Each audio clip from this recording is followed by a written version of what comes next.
Dalawang panibagong kaso ng Zika virus disease ang naitala ng Department of Health sa Metro Manila. Kinumpirma ito ni DOH Secretary Pauline Ubial. Dahil dito, umakyat na sa 17 ang kaso ng Zika sa bansa. Isang babaeng 27 taong gulang sa Mandaluyong at lalaking 42 taong gulang sa Makati ang mga bagong biktima ng sakit. Katulad ng mga naunang kaso ng Zika sa bansa, parehong local transmission daw ang dalawa. Ibig sabihin, nakuha ng mga pasyente ang virus dito sa bansa.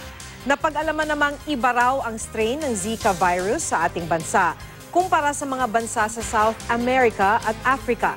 Muling paalala ng DOH, puksain ang mga lamok at pinamumugaran ng mga ito para hindi na kumalat pa ang virus.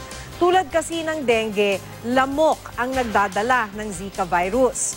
Katulad din ng dengue ang mga sintomas ng Zika gaya ng lagnat, pantal sa balat at pananakit ng ulo.